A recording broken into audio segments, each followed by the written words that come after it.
Dear friends, स्वागत है आपका आपके अपने यूट्यूब चैनल इंग्लिश वाटिका में। I am Sameer sir, your English educator. दोस्तों, आज का वीडियो बिहार बोर्ड स्टूडेंट्स के लिए है। यह दोस्तों क्लास 10th बिहार बोर्ड के स्टूडेंट्स, उनके लिए आज का वीडियो काफ़ी इंपॉर्टेंट वीडियो है, क्योंकि उनके लिए मैंने शुरू किया था पैनोरमा बुक का चैप्टर 1 पेज फॉर लिविंग। यह दोस्तों इस चैप्टर के ऊपर ऑलरेडी 2 वीडियो अपलोड किए जा चुके हैं, जिसमें मैंने पेज फॉर लिविंग के detailed line by line explanation दिए थे। दोस्तों, आज का जो लेक्चर 3 है, इसमें हम लोग उस चैप्टर यानी पेज फॉर लिविंग से रिलेटेड सारे इंपॉर्टेंट ऑब्जेक्टिव क्वेश्चंस करने वाले हैं, जो क्वेश्चंस एग्जाम के दृष्टिकोण से काफ़ी इंपॉर्टेंट है। तो चलिए बने रहिए हमारे साथ इस वीडियो के अंत तक और सीखिए आज के मोस्ट इंपॉर्टेंट ऑब्जेक्टिव क्वेश्चंस। पहला स्लाइड का जो पहला क्वेश्चन है, slow thinkers have a disadvantage when it comes to earning a dash. Slow thinker के पास जो डिसएडवांटेज होता है अर्निंग करने की बात, तो किस चीज़ की अर्निंग की बात होती है? Car, factory, living, holiday. तो option C is the correct answer. जब लिविंग यानी जीविका कमाने की बात आती है तो ये डिसएडवांटेज होता है स्लो थिंकर्स के लिए, धीमा सोच रखने वालों के लिए।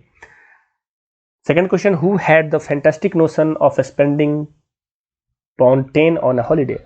ये दोस्तों आई होप आप इसका आंसर जानते हैं, क्योंकि आपने वीडियो में लाइन बाय लाइन एक्सप्लेनेशन किया है, तो इस बात की चर्चा हुई थी कि किसको ये फैंटास्टिक नोशन होता है। जी दोस्तों, correct answer option number D, wife of corn merchant. उस मक्का व्यापारी की जो पत्नी होती है उसको ये फैंटास्टिक नोशन होता है, एक अजीब विचार होता है 10 पाउंड खर्च करने का प्रत्येक हॉलीडे में। Who was cheating the corn merchant. जी हाँ, नेक्स्ट क्वेश्चन है, who was cheating the corn merchant, यानी वो भुट्टा व्यापारी को धोखा कौन दे रहा था, ठग कौन रहा था? तो उसका भतीजा। तो आपके ऑप्शन है option B is the correct answer, his Neiphiu.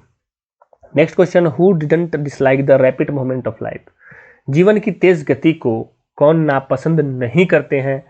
तो कॉर्न मर्चेंट तो करता है, तो नहीं करने वालों में आते हैं ऑथर। इस एस्से के जो राइटर हैं, ऑथर हैं R.C. हचिनसन, वो डिसलाइक नहीं करते हैं रैपिड मूवमेंट ऑफ लाइफ को। तो option C is the correct answer. Who did like the fast travelling, और तेज ट्रेवलिंग को पसंद कौन करते हैं, किसने किया? तो ऑब्वियसली जो ट्रैवल किया, राइटर ने ट्रैवल किया कई जगहों, तो उनको बहुत पसंद आया। तो इसका भी आंसर ऑप्शन सी यानी द ऑथर ही होगा। जो इस एस्से के राइटर हैं वही ट्रैवलिंग को पसंद करते हैं। नेक्स्ट क्वेश्चन है, which word in the passage stands for worship. जो पैसेज हम लोगों ने पढ़ा, बहुत सारे पैसेज पढ़े, उस पैसेज में वर्शिप को के सेम मीनिंग के लिए कौन सा वर्ड का प्रयोग किया गया है? दोस्तों, वर्शिप का मतलब होता है पूजा करना, और अडोर का मतलब भी सेम होता है पूजा करना, इसलिए अडोर वर्ड ही है जो वर्शिप को स्टैंड्स करता है। तो option A is the correct answer. Which tribe did the author belong. Next question है, ऑथर किस ट्राइब से बिलोंग करते हैं, किस कबीले से बिलोंग करते हैं? तो स्लो थिंकर्स के कबीले से हम लोगों ने पढ़ा है एक्सप्लेनेशन में। तो option B is the correct answer. And the last question इस स्लाइड के लिए जो अंतिम क्वेश्चन है वो, how many girls we are there in the film. जो फिल्म राइटर देखने गए थे अपनी पत्नी के साथ, उस फिल्म में कितनी हीरोइनें थी, कितनी लड़कियां थी? तो option A 2, option B 3, option C 4 and option D 5। जी दोस्तों, उस फिल्म में 3 हीरोइंस थी, यानी 3 लड़कियां थी। Option B is the correct answer.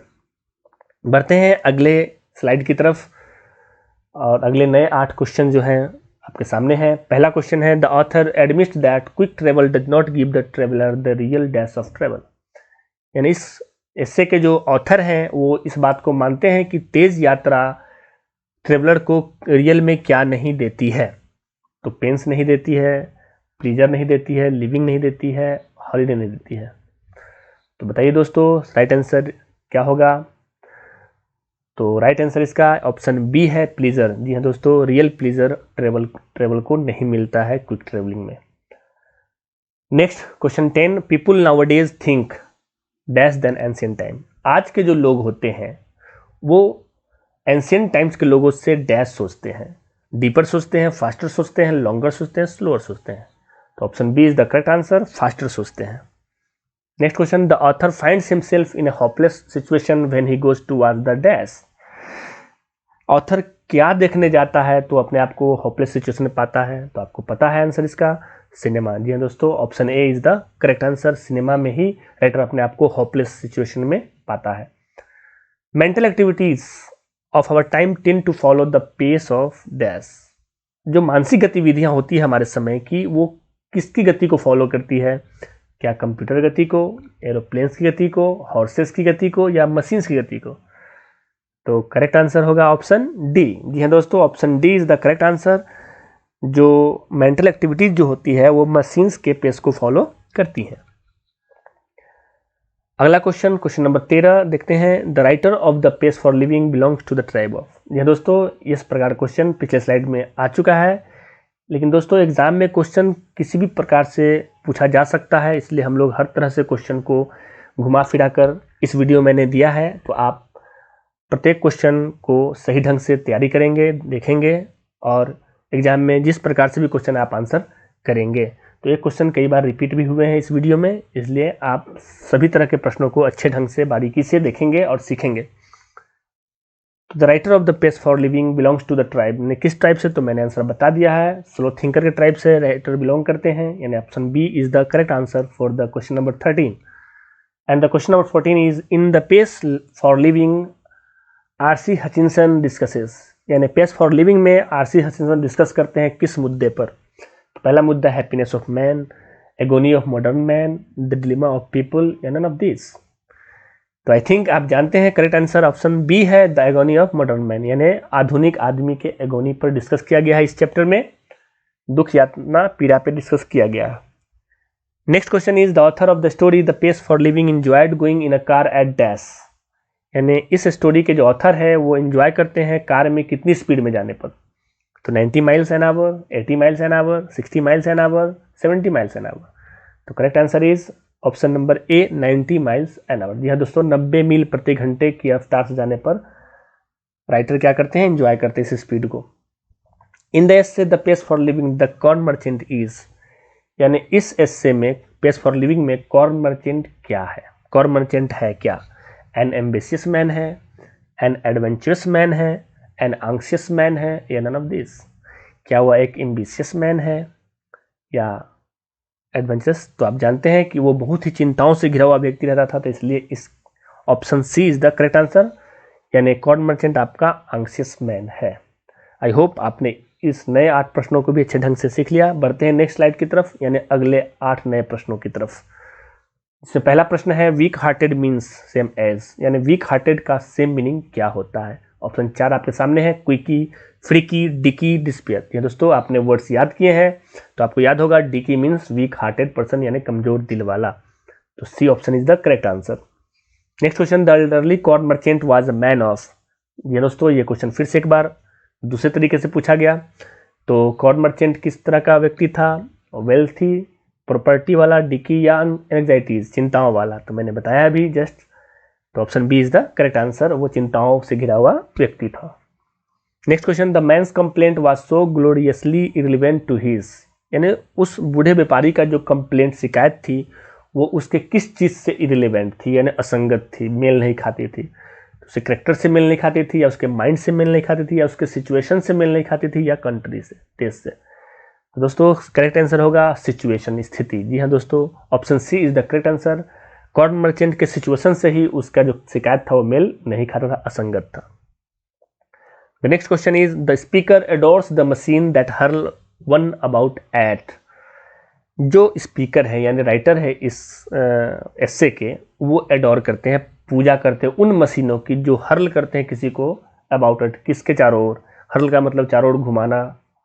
तो मैंने बताया था कि राइटर बैटरसी के चारों तरफ एंजॉय करते हैं ट्रेवलिंग का, तो option D is the correct answer. The Irish get a सर्वल truth by the most unlikely. ये दोस्तों जो आयरिश लोग होते हैं यानी आयरलैंड के जो लोग होते हैं, वो सच्चाई को प्राप्त करते हैं, सूक्ष्म सत्य को प्राप्त करते हैं किसके द्वारा? तो मोस्ट अनलाइकली अप्रोचेज के द्वारा, रिप्रोचेज के द्वारा, इलस्ट्रेशन के द्वारा, या कॉमिक के द्वारा। तो आपने अगर अध्ययन किया है अच्छे ढंग से इस चैप्टर का, तो आपको पता होगा कि मोस्ट अनलाइकली अप्रोचेज के द्वारा ही वो सबल ट्रूथ को प्राप्त करते हैं। तो option A is the correct answer, approaches. Next question, all the test today are designed to measure, यानी आज के जितने भी टेस्ट होते हैं आजकल के, वो डिजाइन किए जाते हैं, बनाए जाते हैं किसको मापने के लिए? Speed of a bus, speed of train, speed of mind, या नन ऑफ दिस। तो आई थिंक आप जानते हैं इसका आंसर, ऑप्शन नंबर सी। जी हाँ दोस्तों, option number C is the correct answer, the speed of mind. आजकल के जितने भी टेस्ट होते हैं दिमाग की स्पीड को, दिमाग की गति को मापने के लिए डिजाइन किए जाते हैं। Next question, the agony of modern man is captured by, मतलब आधुनिक मानव के जो एगोनी है यानी जो पीड़ा यातना है, दुख है, उसको कैप्चर किसने किया है? तो ऑफ कोर्स इस पैसेज के यानी इस जो एस्से के राइटर वही तो करेंगे। तो राइटर कौन है आपको पता है? आर.सी. हचिंसन। तो option A is the correct answer. And the next question and the last question of this slide is he is going to fall in love with girls in that order. यहाँ पे ही का प्रयोग दोस्तों, जो writer film देखने जाते हैं अपनी पत्नी से, तो उस फिल्म में जो हीरो होते हैं उसके लिए यहाँ पे ही का प्रयोग किया गया। और ये सेंटेंस राइटर की पत्नी उनसे कहती है कि he is going to fall in love with girls, यानी हीरो जो है उसे प्यार होने जा रहा है लड़कियों से। किस ऑर्डर में? क्योंकि इस फिल्म में 3 लड़कियां थी, तीनों किस ऑर्डर में प्यार करेंगे? तो ऑप्शन ए ABC, BSc, CBA, CBA, BCA। तो जी हाँ दोस्तों, option D is the correct answer. क्योंकि आपने अगर अध्ययन किया है तो आपको पता होगा, इसलिए इसका आंसर ऑप्शन डी करेक्ट होगा। नेक्स्ट स्लाइड जो है उसके 8 क्वेश्चन जो आपके सामने हैं। पहला question, illustration means same as. तो इलस्ट्रेशन का सेम मीनिंग क्या होगा? तो अगर आपने याद कर लिए हैं वर्ड्स मीनिंग के सारे वर्ड्स, तो उसमें आपको इलस्ट्रेशन भी मिलेंगे। तो इलस्ट्रेशन का सेम मीनिंग क्या होता है? एग्जाम्पल। जी दोस्तों, इलस्ट्रेशन का मतलब उदाहरण होता है, एग्जाम्पल का मतलब भी उदाहरण। इसलिए करेक्ट आंसर कौन होगा? Option C. Next question, when the narrator goes to cinema he finds himself in. जी दोस्तों, ये बात तो आपने पिछले स्लाइड्स में भी सुनी है। जब नरेटर जाते हैं सिनेमा में तो अपने आप को किस स्थिति में पाते हैं? पेक्युलर सीट पर पाते हैं, ग्रेट ट्रबल में पाते हैं, ए होपलेस फॉग में पाते हैं, या चेयरफुल मूड में पाते हैं? दोस्तों आपको पता है कि वो होपलेस सिचुएशन में अपने आप को पाते हैं।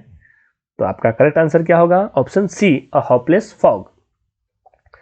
The next question is the correct meaning of anxieties is. Anxieties का सही अर्थ क्या होगा? तो मैंने बताया कि एंग्जाइटी का मतलब चिंता होता है, तो हैप्पीनेस तो होगा नहीं। वरीज चिंता, हाँ दोस्तों यही आपका करेक्ट आंसर होगा, बी वरीज। एंगर हो नहीं सकता, सैडनेस होगा नहीं। Next question, the synonym of prejudice is. Prejudice का सिनोनिम यानी समान अर्थ वाला शब्द कौन है? तो हैंडीकैप्ड, बी बिजनेस, सी बायस और डी लव। दोस्तों करेक्ट आंसर होगा बायस। मतलब उसका मतलब भी पूर्वाग्रह होता है, पूर्वधारणा होता है। तो दोनों का सेम मीनिंग होता है, प्रेजुडाइस या बायस दोनों सेम वर्ड है।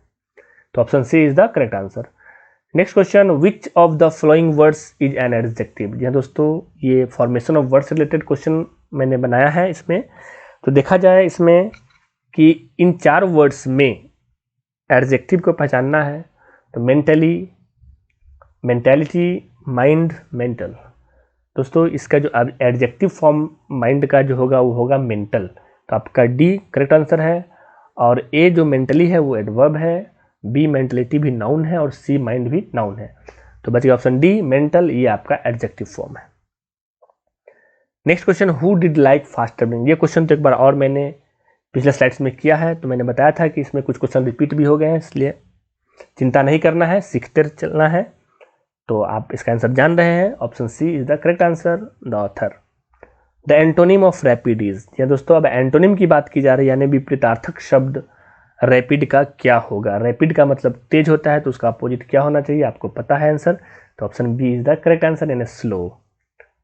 नेक्स्ट क्वेश्चन है, who didn't dislike the rapid moment of life. ये क्वेश्चन भी एक बार रिपीट हो चुका है, तो इसका आंसर भी ऑप्शन सी है। चलिए दोस्तों चलते हैं अगले स्लाइड्स की तरफ, जो कि लास्ट स्लाइड है आपका। और क्वेश्चन है, the elderly corn merchant lived in. जो बुजुर्ग मक्का व्यापारी कहाँ रहते थे? डबलिन में रहते थे, स्मॉल आयरिश कंट्री टाउन में रहते थे, इंग्लैंड में रहते थे, या बिग आयरिश कंट्री टाउन में रहते थे? तो आपको पता है कि वो कहाँ रहते थे? Option number B. जी हाँ दोस्तों, a small Irish country town, एक छोटे से ग्रामीण इलाके में रहते थे आयरलैंड के। Slow thinkers are terribly dash. Slow thinker जो होते हैं बुरी तरह डैश होते हैं in the business of getting a living. दोस्तों यहाँ पे गेटिंग होना चाहिए। तो गेटिंग अ लिविंग में जो स्लो थिंकर क्या होते हैं? कैप्ड होते हैं, हैंडीकैप्ड होते हैं, डिसेबल्ड होते हैं, टॉर्चर्ड। तो ये वर्ड तो आपने सुना है, हैंडीकैप्ड विकलांग होते हैं, मतलब वो लिविंग सही से कमा नहीं पाती है, उनके लिए डिसएडवांटेज होता है। तो ऑप्शन बी आपका करेक्ट आंसर है, handicapped. To dine in London and lunch in New York next day seems to the narrator, मतलब रात का खाना लंदन में और लंच दोपहर का खाना न्यूयॉर्क में, ये नरेटर को कैसा प्रतीत होता है? टू फास्ट प्रतीत होता है, और सुपरफिशियल सेंस ऑफ ड्रामा प्रतीत होता है, या टू स्लो प्रतीत होता है, या मोस्ट सेटिस्फैक्टरी एक्सपीरियंस? तो बताइए करेक्ट आंसर क्या होगा? दोस्तों करेक्ट आंसर होगा डी, मोस्ट सेटिस्फैक्टरी एक्सपीरियंस, बहुत ही संतोषजनक अनुभव। Next question, question number 36, the pace for living is a obligation. ये दोस्तों मैंने कई बार बताया, पेस फॉर लिविंग है क्या? ड्रामा है, स्टोरी है, एस्से है, नॉवेल है? तो करेक्ट आंसर एस्से। जी हाँ दोस्तों, पेस फॉर लिविंग एक एस्से है। वेयर इज डबलिन, डबलिन कहाँ पड़ता है? तो मैंने लेक्चर के दौरान बताया था कि डबलिन लंदन में पड़ता है, तो option D is the correct answer, in London. Dublin कहाँ है? लंदन में। Corn merchants wife was of, corn merchant की जो पत्नी को था क्या था? कैसी नेचर की थी? फेथफुल लेडी थी, फैंटास्टिक नेचर की थी, डल नेचर की थी, क्लेवर थी? दोस्तों फैंटास्टिक नोशन था उसके पास £10 खर्च करने का, तो option B is the correct answer. And next question is we can dine in dash and have lunch in New York the next day. तो दोस्तों क्वेश्चन नंबर 35 को अगर आपने सही से देखा तो इसका आंसर आपको पता हो जाएगा, तो option B is the correct answer, we can dine in London. ये दोस्तों London is the correct answer. And the last question of this complete essay is according to the author, यानी ऑथर के अनुसार, what are intelligence test design to test? What are intelligence test design to test, यानी intelligent test को किस प्रकार से design किया जाता है, टेस्ट करने के लिए बनाया जाता है? द फिजिकल स्पीड को, द मेंटल स्पीड को, both physical and mental speed को, या करेक्टर को? तो मैंने पिछले स्लाइड्स में मैंने डिस्कस किया था, मेंटल एक्टिविटीज टेंड करता है किसको? मशीन्स को फॉलो करता है। तो हमारे मानसिक स्पीड को नापने के लिए इस तरह के टेस्ट डिजाइन किए जाते हैं। तो I think option B is the correct answer. जी हाँ दोस्तों, ऑप्शन बी ही इसका सही उत्तर है। फ्रेंड्स आपने देखा ये 40 ऑब्जेक्टिव क्वेश्चन, जिसमें कई क्वेश्चन रिपीट भी किए जा गए हैं, तो उससे कोई प्रॉब्लम नहीं है, क्वेश्चन किसी तरह से पूछे जा सकते हैं। दोस्तों इस सारे क्वेश्चंस का पीडीएफ आंसर के साथ मैंने इस वीडियो के डिस्क्रिप्शन बॉक्स में दे दिया है। आप लोग पहले इस वीडियो को पूरा देखें, सीखें, समझें आंसर, उसके बाद उस पीडीएफ को डाउनलोड करके अपने एग्जाम्स की तैयारी करते रहें। बस आज के लिए इतना ही, मिलते हैं इस चैप्टर के अगले वीडियो में, और उसमें हम लोग डिस्कस करेंगे इसके एक्सरसाइज को, क्वेश्चन सर, लॉन्ग क्वेश्चन और शॉर्ट क्वेश्चन को। तब तक के लिए हैव ए नाइस डे।